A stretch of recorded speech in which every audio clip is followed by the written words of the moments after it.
Good afternoon, everyone. Thank you for joining us today for our Dance Championship webinar. My name is John Skees, and I'm the Director of Media for TAPS. We're going to get started in just a couple of minutes, but first I've got some housekeeping issues to go over with you.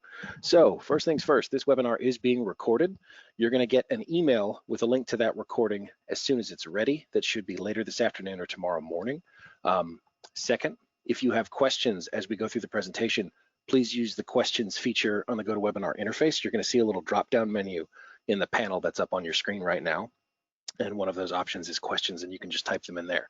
We're going to try to answer those as we go through the presentation, but if we don't get to yours right away, there is a Q&A session at the end, so we will get to it then. But if we don't get to your question today, if we run out of time, or if it's just too specific to answer appropriately in this venue, please send us an email after the webinar at info@taps.biz or call us at the office, and we'll have that contact information on the last slide for you today.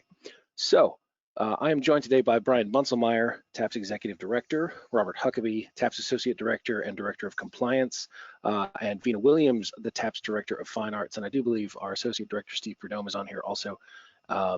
And we have another special guest for us later, but I'm going to let Vina introduce her. With that, I'm going to hand it over to Brian. Just want to say thank you. Welcome to 2021. We're looking for things to get better as we continue through the year. We were able to host all of our fall championships successfully. We're looking forward to making the same dent in it as we go through the winter. So that will begin with our dance championships. We've worked hard to secure locations. American Dance and Drill has done an excellent job of helping walk us through what we need and what we can get by with and where to just not go. We finally settled on the Temple Mayborn Convention Center and Cultural Activities Center. They have hosted events for us in the past, and they're going to help us this year as well. So we'll drop down. We're thanking our 5 and 6A large and our Division I squads. We appreciate everybody there. If your name is up there, congratulations, we got it right. If your name's not there, our fault. Send us an email and let us know. We look forward to having everyone compete. And then we'll do the afternoon squads, the small squads, and then large squad, small squad groups. Again, the morning sessions will be at the Mayborn. That's where your large squads will compete. And then the CAC, the Cultural Activity Center, is where we will do the solos and small competitions. So Vina, go ahead and give us a little idea here as we're talking as well, just about what that half-day format will look like, and then we'll move on to Robert. So basically, your varsity performances are split into two groups. Divisions 1 and 4 will start the morning, and divisions 2 and 3 will perform in the afternoon. So even though your varsity is performing on one part of the morning or afternoon, your small ensembles and your solos will be opposite that. So for Division 1 and 4, you will be varsities in the morning, but then your smalls and solos will be in the afternoon at the other building. And then for Divisions 2 and 3, your varsity groups will perform in the afternoon with your solos and your smalls in the morning at the CAC.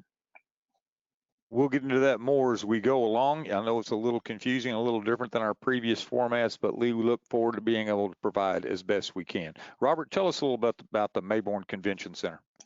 All right, thank you, Brian. Welcome, everyone. As you can see, we'll pop to that next slide. There's a map, an aerial map of the Mayborn Civic Center. You can see that's the big white building there with the big parking lot in front. Right there off of I-35, the north side of Temple. Just up the road from Buc-ee's. If you're familiar with that area, it's easy to find. The other white building there in the middle toward the bottom is the Cultural Activities Center. So those are the two buildings that Vina was referring to that you'll be bouncing back and forth between during the day. It is an all-day affair, but it is split up by divisions so that one group is performing their large performances in the main Mayborn Center, and the smalls and solos are over in the Cultural Activities Center. As far as events for the day, once you arrive, what you'll do first, coaches, you'll come in and you will check in your on-site registration. You'll check in upon arrival at the Mayborn Convention Center. We'll have our staff there. We'll have a place for you to check in. You'll enter there in the main convention center hall, take your places there in your assigned sections. Those will be marked. Vina will discuss that more in a little bit with regard to the flow of the day. whether you're in the morning or the afternoon. Your team fans will sit and congregate with your team, and as best you can, remain separated. Keep your group together, keep your fans and your dancers together and separated from other schools as best we can, following COVID protocols as we've done all year. Coach, when you check in, these are some things that you can be prepared for. We'll have a list of everything with regard to your entries. You'll verify your roster. You'll verify your captains and officers. Any individual skills competitors, you'll be asked to verify those that you signed up for in advance so that we know who is there and that we can move through the day. You'll verify your solos and your ensembles as well. You will sign our standard COVID compliance document that we've had all year at all of our events. You'll basically be certifying that everybody who is attendance for the event representing your school, that's coaches, that's dancers, that's trainers, managers, anybody you might have there with your group, you'll be certified that they are well and COVID compliant. If you have everything ready for your payment, you bring that check and present that there as well. If not, we have the ability to invoice you here from the office. Let's move on and talk about schedule a little bit. As we move forward, Will, to that morning schedule, your dances check-in is at 8:45. That first performance will be about 9:30. I would caution everybody that this is on Interstate 35. If you've ever been on that nice little highway, there is a chance for you to slow down in Waco, chance for you to slow down in Round Rock. There's a chance for you to slow down pretty well everywhere on I-35. So make sure that you're there in time, and if things start or kick up and you find out you're going to be late, make sure you contact the TAPS office, and that way we can work on the schedule. So not to put a fear in you, but just put a healthy respect for what can happen on I-35. Again, our performances will begin at 9:30 a.m. with Division 4, then 10 o'clock for Division 5. You'll get a short break, and then we'll come back and do your second performances, followed by your individuals, your jumps and turns, and your awards. So we look forward to all those that can compete. If you haven't signed up for your jumps and turns or your solos and smalls, please make sure we get that done as soon as possible. That next slide shows the afternoon performances starting at 1:45. We look to have awards done about 5:15. So it's that same format. Both divisions will dance their first dance. We'll have a momentary break and then come back. You'll dance your second dance. And then the individual jumps and turns starting at about 4:05. As you tell your parents, the schedule is approximate. It is always going to be subject to changes as we go through the day, but that's going to be the best look we have. Vina, talk to us about the walkthrough and what that day is actually going to look like for our teams.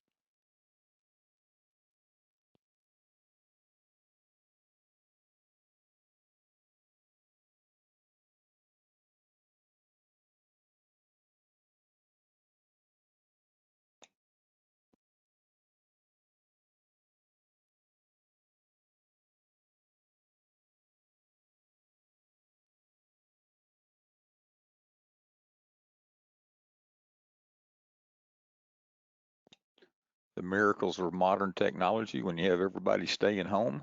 Vina will be with us just momentarily, but as you look at that map, that is the full map of the Mayborn Convention Center. So as you arrive, you'll be coming in where it says C1, C2. That is the actual front under the porte-cochere. You'll be entering that under the right-hand side with the spectator and team entrance. So hopefully Vina will be on here in just a moment where she can walk through exactly what we're looking for. As you go. All right, Vina. All right, Vina. We know where to get there and we know where to walk in the front door if you'll take it from there. Fantastic. So you're in that big hall where you see the red box and all the blue boxes. Progressing through the day, on the left side, there's a small box labeled A. That's where your schools will check in right before your dressing area. When you get the schedule will have color-coded warm-up dressing areas. You'll either be assigned the green, gold, blue, or red room. So you'll exit out that door by A into the dressing room hall. In that hallway, you'll be assigned one of those rooms, like I said. So you have about 12 minutes in that dressing area. After dressing, now all these are offset by 5 minutes. So we have different groups coming and going, but offset by 5 minutes so that the hallway is not crowded. So you'll go on after dressing, you'll move to the lobby area where it says C1 or C2. In that area, you will have time to stretch and then you'll be moved to the D section where you'll be in your warm-up room. And then in that warm-up room, you will have 10 minutes there before you go backstage. So you'll walk down that hallway by the dressing rooms back to backstage at the top of the screen where you'll be behind the performance area backstage. You'll proceed on to enter in behind the banner. The Big Taps banner will kind of serve as a backdrop. After you are on deck, you'll go to perform. And then once your performance is done, you'll exit stage right over to back to your seating. And then you'll repeat the process again. You go to A to check in, B dressing areas, C to pre-warm up, D warm up, E on deck, and then you'll do your dance 2, back to seats, and then a dressing area will be assigned again for you to change out of your clothes before we do the individual skills and awards. And I'll go through each of those sections individually. So when you go to your dressing areas, that was that station. A is where you check in. These are scheduled dressing times. On the schedule, it will say 15 minutes, but it really is only about 12 minutes because this is where we need to make sure that you're out of the room so that the next team can get into the room. And then after your last dance, that dressing area time is shorter so that we can make sure every team has a chance to change before the individual the individual competitions. So we have 15 minutes on the schedule, but it really is 12 minutes that we're going to ask you to come out of the room. You are required to have your mask on at all times in that hallway and in these dressing rooms. And then these are not your own personal rooms that you will stay in, as we've had in the past at some of the events we've hosted. You will need to take all your belongings out of the dressing room. At the end of the hall, in that dressing room section of the convention center, there are restrooms. There's a women's and a men's restroom there. And those are open to the teams. They will not be open to any fans or spectators. There are restrooms near the entrance where the spectators are entering, and those restrooms on the south side near the main entrance are going to be for spectators. We do not want students changing in those restrooms at all. We do need to leave those open to parents and fans over on that side of the building, but there are restrooms in the warm-up, by the warm-up rooms and the dressing areas. When you go to warm-up, there's going to be a pre-warm-up in the lobby. You may stretch in this area, but this is not the official warm-up time where you're running through your dance, although you can, as space allows, you can block and things like that, but you will be required to wear your mask in this pre-warm-up area.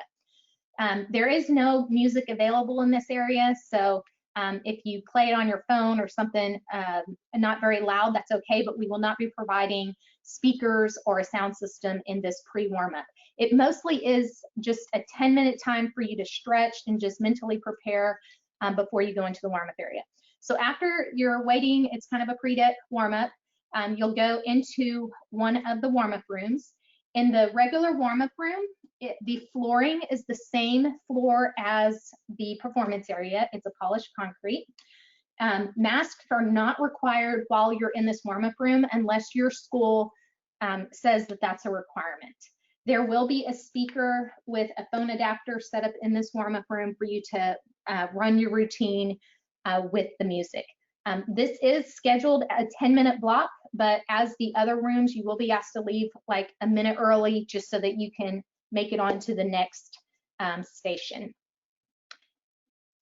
After warm-up, you'll be taken down the dressing room hallway towards the back of the building, and that is where you'll be on deck. In the on deck area, you will need to wear your mask all the way down that hallway as you're transitioning from the warm-up to backstage. The students, this is backstage, and the only thing separating you from the performance floor is curtains and a banner, and so it is important that the students remain quiet in this area. You can enter the performance area, you'll enter it from behind the banner, so you actually can go to the left or to the right, whatever is best for your entrance coming onto that performance floor. For music, just a quick thing about the music. It needs to be supplied on a device that has a headphones jack. So you can use an iPhone or tablet or anything like that. You just need to remember to turn it to airplane mode, remove any covers so that the adapters may go in, and make sure your volume's turned all the way up. You need to supply your own person to start and stop those music at the sound table. And just make sure that you have a backup. So you might want to make sure that if you have a phone and it's not working, you've got a backup phone or a CD or something that will allow you to have something for backup. Now, right before your group performs, as the other group is exiting, the one right before you, your coach may go to the sound table and go ahead and test your music before your group is called onto the stage. Okay. So for the performance, like I said, the coach is going to test the music to the side, and then we'll announce your school to take the floor. The team can enter from stage left or right. Just lay out any props that you might have and then take your positions. The announcer will ask if you're ready. The captain will acknowledge, and then the coach will start and stop the music. After each performance, the photographer will be taking a team photo. This does not have to be a clump all together, especially if you're not wearing masks and your school do not want you shoulder to shoulder. Just make sure you arrange something that's appropriate for you so that we can have a team photo. And then you're going to exit stage right. Now, immediately after you perform, we don't quite have enough time in the schedule to get you straight back to the dressing room. So you will just exit back to your seating. The performance floor is a smooth, polished concrete, like I said, the same as in the warm-up room. The basketball and volleyball court markings will be taped to the floor so that you can see what you generally see on your basketball floor. But Brittany, can you talk a little bit about, I know some of our coaches were a little concerned about our being on concrete rather than a gym floor. And let me just introduce Brittany. Brittany is with American Dance. She hires the judges and they help host our event. So Brittany? All right. Well, hello, everybody. So yes, at American Dance, we do have several events throughout our competition season that take place on the smooth concrete floor at convention centers. The South Padre Island event takes place at a convention center, as does our Galveston Island Festival. It's such a great benefit for you all that you'll have an opportunity to warm up on the same surface right before your performance. So just take that time and really make sure your kiddos are used to that floor and get used to the floor. Practice turning on it or practice doing any type of skills that might make them a little nervous to do on the concrete. And just keep in mind that every single team is performing on the same performance surface. So you're all on the same playing field as far as the concrete floor. And you know, getting the dust off your joust shoes before you perform, that definitely does help to kind of reduce the slipping. And I know people can be nervous about it before they do it for the first time, but like I said, it's never really been an issue at our other events.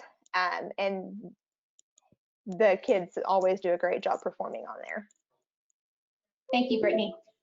For adjudication, we've gone over this in a previous webinar, but I just want to remind you that the varsity team placements are determined 50% for your dance 1 and 50% dance 2. And then you will be given a video critique after each performance. Brittany, can you talk a little bit about the video critique and what they're expected to hear or see on those and how they receive that? Yeah. So our judging panel will have surface tablets, and you'll receive flash drives with your score sheets at the end of the competition. The directors will be able to come pick those up, and each flash drive you will have commentary on there from 2 of the judges in each room. So we'll have 3 judges on each panel, and 2 of the 3 judges will be doing the video audio critiques, where they'll be recording your routine and voicing over what they're seeing and giving you feedback in real time. And then the third judge will be doing written feedback on the back of their score sheet. And again, all of that will be distributed to the coaches at the end of the competition. Thanks, Brittany. I mentioned the photo earlier in the walkthrough. So after each performance, your first and second, you will take a post photo with the photographer, and you can prepare your pose ahead of time according to your own safety protocols.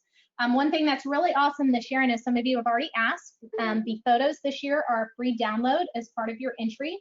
And then you can order prints once those are distributed. So we'll send you a link, or we'll share with you a link to where you can find those after the event, but all the action shots and those team photos will be uploaded for a free download. After your second performance, and you've already gone back to the room to change the dressing areas to change, we'll have the individual leaps and turns. Now, those of you that performed just before the leaps and turns contest, we understand that we will wait for you, but your time is a little more crunched. For those of you who are already finished and not one of the last two groups performing, you'll need to go to room, the first warm-up labeled D1 on the map, and that's where your students will check in and go ahead and get their number. So we want to make sure that the students already receive their number so that we can keep the flow of the day moving along. So you'll check in the warm-up room as noted on the schedule. I want to make sure that as many of you are registered in rank 1 by January 15th. They should already be in there for eligibility, but it's important that just so that we can know exactly how many to expect, that you do try to get those registered by Friday. If you do register by Friday and you get your checks, some of you may or may not be able to get checks cut or made before the weekend. You may mail your checks in, or we can bill you through our QuickBooks. It is understood that once you register your team and things, that you are expected to make those payments. Now, after each performance round, so Brittany will talk about here in a minute just how it happens, but after they clear out a round, they keep who's performing, we do want those students not advancing on to the next round to go back to their seats. Brittany, can you talk a little bit more about the process of the leaps? We will do leaps first and then turns, but if you could walk through what the girls can expect throughout that process. So for the individual competitions, each dancer that's participating will have a number that they'll be wearing on the front of their person, and they'll do the skills that are listed on the individual competitions information that's available on the TAPS website, and I'm sure Vina has sent it out to you all as well. And so we'll start with round 1, we'll announce what's required, and then we'll make some cuts, and so we'll announce what numbers will be moving on to the next round, and then each round the skills get a little bit more difficult and the judging gets a little bit harder. We will want to make sure that social distancing is enforced, since the dancers will be mingling with other groups from outside of their team. So just make sure that, we're keeping a good distance from other dancers, and we will try to move fairly quickly through this process so that, we can get everyone back within their own team and get their masks back on and whatnot.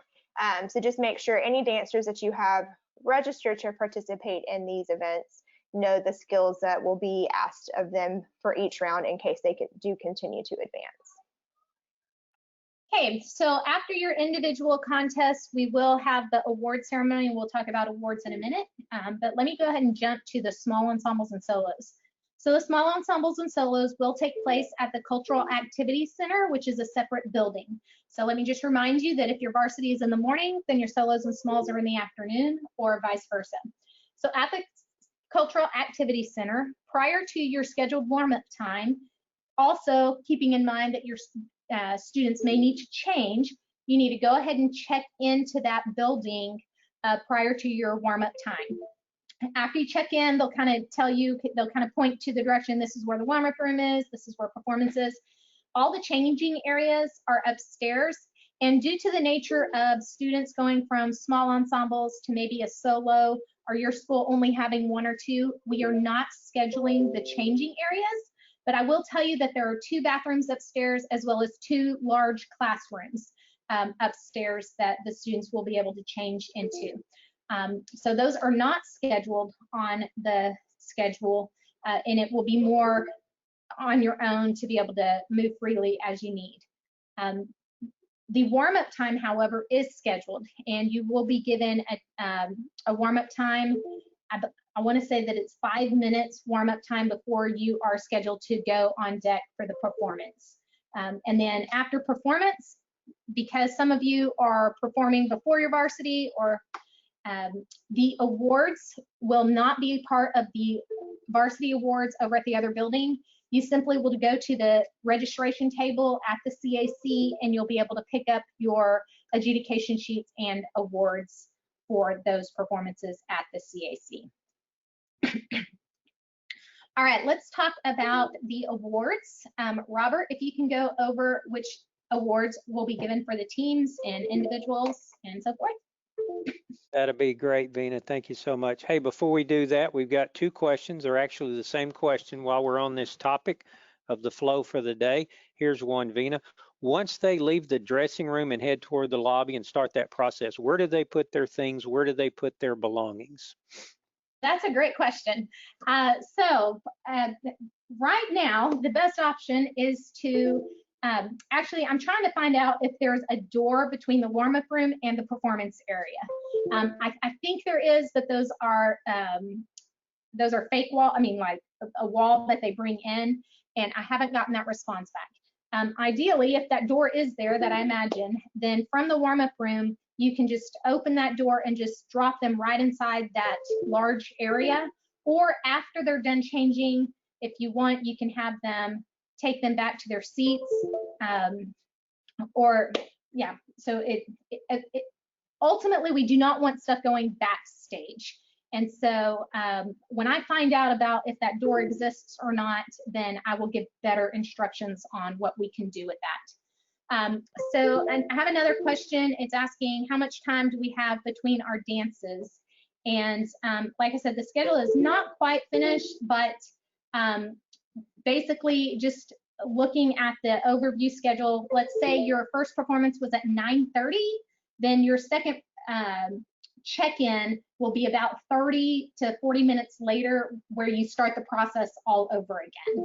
And so in some cases it's 45, it might be a little bit longer before that next dance. But there is a wait period between your first dance before you actually will go back to the dressing rooms. And we just basically need to wait for all the other teams to cycle through before we send you back to the dressing room for round 2. All right, thanks, Vina. We'll jump into awards at this point. Team awards, the schools finishing in the first 4 places, that's for each division, first 4 places in each division will receive a plaque and team medals. Schools will also be judged as to superior performances, and any of those teams that achieve a superior rating will receive a plaque. As far as individual competition awards for the leaps and turns, there will be certificates for those finalists, and then there will be a medalist for the winner of each of those, the turn company and the leap company. Individual awards, there will be all-state, first team, second team, and honorable mention. That'll be a medal, and those first and second team, blue medal for first, a red medal for second. Both those groups, first and second team, will also be eligible for academic all-state. That you'll be eligible for that as well. And then our honorable mention all-state recipients will receive a certificate. Those are available, as with all of our events, on the TAPS website. Academic all-state, to qualify for academic all-state in all of our athletic and fine art competitions throughout the year, you need to be a junior or senior. You need to have a cumulative GPA of 90 or better. You need to be a member of the first or second all-state team, first or second all-state team, and those other qualifications. Nominations for that will be due. They're made online. They will be due by the Thursday following our championship. For our awards presentation, as you can imagine, they're slightly different this year. If you are familiar with how we've done any of our awards this year at our events, we've had to change that process a little bit because of COVID protocols. What we'll ask to do when we get to each award session, we'll ask the coaches for each team to move down to the performance floor. We'll spread out and socially distance there. We'll announce the individual awards. The team awards will be announced at that time. Coach, you'll come up and get those awards. That will include the superior rating for all of those, and the Final Four team awards will be made at that time. You'll be presented with those awards, coaches, and then you will return to your seats. The small and solo awards, as Vina mentioned earlier, will be given shortly after those performances over at the CAC. So that'll be our awards presentation. We'll move through that fairly quickly at the end of each session. And coaches, you'll be there. We'll have all of those plaques and medals for you presented in a bag, and we'll present you all those together. Then you can afterwards, if you want to take some photo opportunities with your team separate from everyone else, you'll have the opportunity to do that, and we can all honor socially distancing as we move through that process. Let's talk a little bit about media. Brian, pick up there for us. As we move into this year, of course, we're moving off of the weekend and moving to a weekday. So on Tuesday, so we know media will be important. Not everyone that wants to attend can. And with COVID, some folks won't be traveling. So TAPS photos, as Vina mentioned, all teams will have their photos. Those are both individual shots as well as your group shots. They'll be hosted on the TAPS Smug Mug account. And that link is on the TAPS website, especially under the fan info post that you'll be getting later today. Everything will be live streamed, both the individuals and the small ensembles, as well as the large groups on the TAPS TV network. We'll also be tweeting out on our Twitter account, TAPS Dance. So as you get ready for the dance championships, make sure to include TAPS Dance. Make sure we get a little hype going on that. We'll also be using our Facebook page for situations. That's going to be TAPS Biz. Instagram will have a couple of things, but most of it will be posted on Smug Mug. And then the dance page, www.taps.biz. Click on Fine Arts, click on Dance. That's going to be the repository for most of the information we have. One of the more important things will be there will be the fan information post. That fan information post, you'll get an email here shortly after this webinar. We ask that you push that out to all of those that are following your dance programs as you move on to the championships. Robert? All right, let's talk a little bit about spectators and fans. Fortunately, we are going to be allowed to have spectators and fans at this event. That's something we've had to navigate throughout the year at all of our different contests and championships that we've held, depending on where we are, depending on the protocols in place at those facilities and the capacities available. We do not anticipate having issues not allowing all the fans that want to come to this particular event.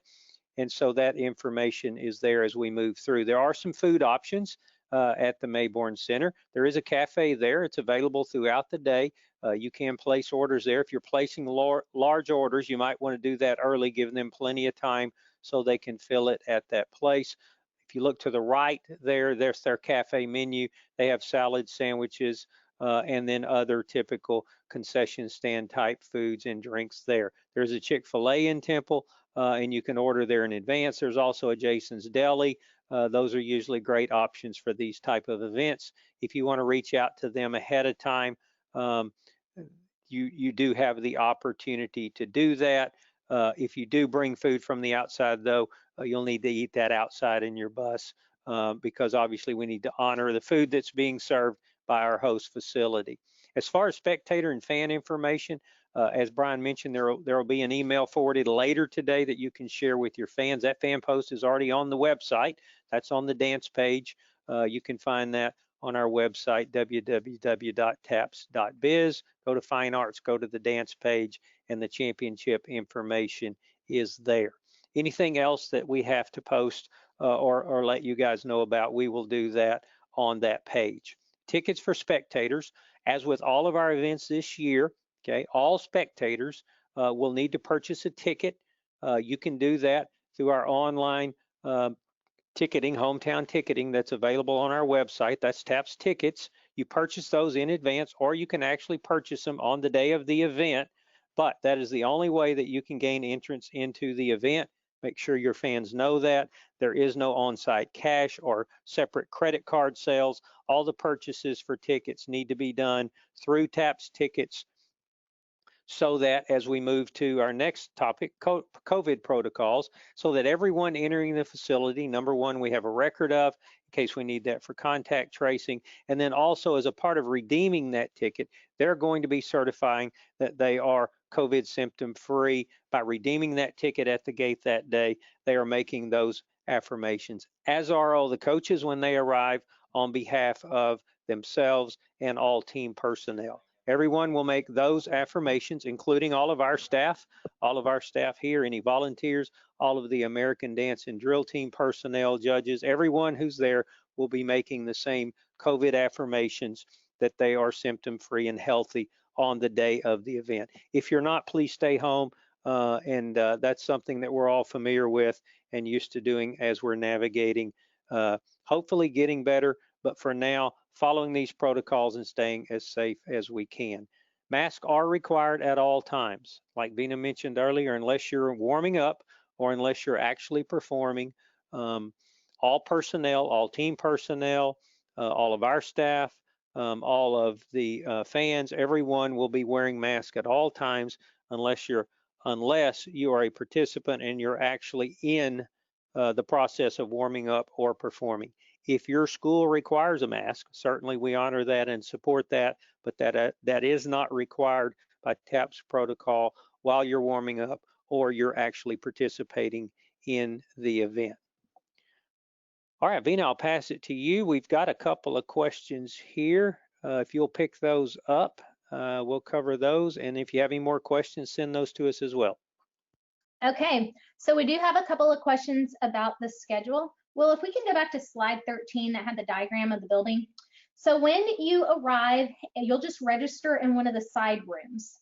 After registration is when all your team is going to be in that large room where the performances are in your team seating area. So those blue boxes, basically we will have separate sections for each of the teams. So your team will basically have to be in this space unless you are outside or you are scheduled to be in another space. When you get the schedule, I'm working on the schedule, it's just about done, but I didn't want to post it without having all the entries in. And so we've been there's a few schools that we're still waiting to make sure your entries are complete in rank 1 before I post the schedule. So when I send out the schedule, first of all, there will be a check-in time for you to show up at A. There will be a dressing area time, which will be color-coded, which will indicate which dressing room you were assigned. And then for the warm-up area, it will be either color-coded green or blue, telling you which section of the warm-up areas you'll go to for that. After you perform, so you'll rotate back behind stage, you'll perform on the stage, then you'll sit back into your seats or you're welcome to go wait outside. You don't have to stay in this area, but there's not another area in the building for you to be. So it's either in a designated assigned space at the assigned time or in this fan seating area, or you can definitely just wait outside. There is a covered patio underneath just at the entrance. You are welcome to bring tents to prop up outside. The parking lot is vast. You can spread your bus out so that you have areas. The weather is supposed to be pretty nice on Tuesday. Some people have asked about the schedule as far as first dance versus second dance. Because we are condensing our day into a half day for all your varsity performances, in order to provide the same amount of time between your dance 1 and your dance 2 for all the teams, for you to have the adequate enough time for dressing and performance and warm up, you will be performing in the same order from dance 1 to dance 2. So the schedule basically, when that schedule gets sent out, you will have a specific time for everything in the morning, and you will know your specific time for your second dance. We will not be doing it in rank order. It will be specifically assigned. That is just to ensure that the flow of the day happens where there's not too much overlap with comings and goings out of each of the rooms. So the second routine order is not based on the scores. It is just based on the timing of the day, and it will be the same as your first performance. There are a few questions about the the meals. So the cafe food that you'll be getting, if you were to order lunches there, they have assured me that there's going to be plenty of boxed lunches, boxed sandwiches, and salads. Everything that they are selling out of the cafe is prepackaged because that is their protocol for COVID. So I did ask them if we needed to call in advance, and they said there would be plenty. And so if you do plan on getting a boxed lunch from the cafe, I would suggest when you arrive, just let them know, I'm this team and we would like 25 boxed lunches to be picked up at noon, so that they can make sure that they're prepared for that. As far as Jason's Deli and Chick-fil-A, they have offered boxed lunch deals for our cheer and our dance performances in the past. And so both of those companies are willing to put boxed lunches together. And I will send out, as soon as I get their flyer from them, I will send that out to you all as well. As far as the layout of the room, we will post this on the website so that you can have that. And once you get the schedule, you can kind of compare, okay, which dressing rooms you're going to be in and things like that. And so there will be a copy of this on the website, as well as a copy of the webinar will be posted so that you can rewind and review. Some people are asking if the judges stage will be raised. It will be raised, and so they will be higher up. If you look at the diagram, the two boxes in the middle that are yellow, that is actually going to be the preferred seating. So basically, if your team seating might be further back in the back of the room, those yellow box seating area, there'll be 32 seats up there, 2 rows of 8 chairs each, for your fans to come forward for your performance. So whatever team is performing on the floor, those seats will be available for that team, and then you'll be asked to clear out so that the next team fans can be front and center for their teams. And then a question about the props. If you have extensive props other than just your pom-poms, then get with me. We will be able to put those in backstage at the back of the building, and they'll just have to be left in the on-deck area for everybody. So any kind of props like that will just need to be stored in the storage space behind the stage. Let me double check we don't have any other questions that I might have missed.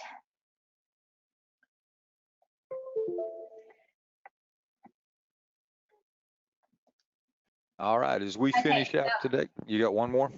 No, I think I've got most of them. Some of them are repeat questions if they came in late, but like I said, there will be a recording on this on our YouTube channel, and so you can double check and rewind if you need to. So there was a question as to where your fans need to be if your varsity is performing in the afternoon. So you really shouldn't be on campus if your team is performing in the afternoon. If you have solos and ensembles that are in the CAC, then that's where your fans need to be. They need to be in the CAC. There will be seating in the CAC for the performance area for the solos and smalls. And so your team can go watch your solos and small ensembles in the CAC. And then if you are an afternoon team performing, your fans can come with you to the convention center. We do have to keep in mind the COVID restrictions, 50% limitation on our audience and our actually building capacity. And so if you are scheduled for the afternoon for varsity performance, you should not be in the varsity performance area in the opposite time. So if you're scheduled in the morning for varsity, then your varsity team and spectators should not be there in the afternoon. And so we do want to make sure that wherever your school is performing in that building, that's when you're allowed to be in that building. All right, I think that's all the questions that we have. To kind of follow up where Vina is, we're very fortunate that in Bell County, even though they have restrictions just like McLennan that continue to get stronger, they have agreed that we can have fans. We're looking forward to having our teams and our fans, but this is a team first opportunity. This is for our student athletes and our coaches to be able to perform and to be adjudicated. The fans right now are being allowed, and we look forward to having those to help us plan and to help us make better plans. I would encourage that if you think you have fans coming down, that they go on board to TAPS tickets and get those tickets so that we can have a good number that we're working with. Right now, that number is 188 as I look right now, 188 tickets sold for the whole day. We know we'll have a few more folks show up. But we also need to make sure that we limit it to those moms and dads and close family members. So again, we're going to be pushing information out at www.taps.biz. Click on Fine Arts, click on Dance. It'll be there. Watch info@taps.biz, info@taps.biz. Email us there. If you have a question, feel free to call us at 254-947-9268. Info@taps.biz is the easy way. We'll all see that and be able to answer back as soon as possible. We look forward to seeing you in Temple. We look forward to this year's kickoff competition for 2021. Sorry about that. And we're so proud to have all of you here as part of what we do. Follow us as well on Twitter at Taps Dance and Taps Biz. Thank you for joining us here today. Again, questions, info@taps.biz or 254-947-9268. Brittany, Vina, and everybody here today, thank you for joining us, and we'll have a recording of this emailed out to all of the coaches as soon as John can get it processed. John, you have any closing thoughts? No, sir, that'll do it. Thank you again for joining us for today's presentation, and we look forward to seeing you in Temple on Tuesday.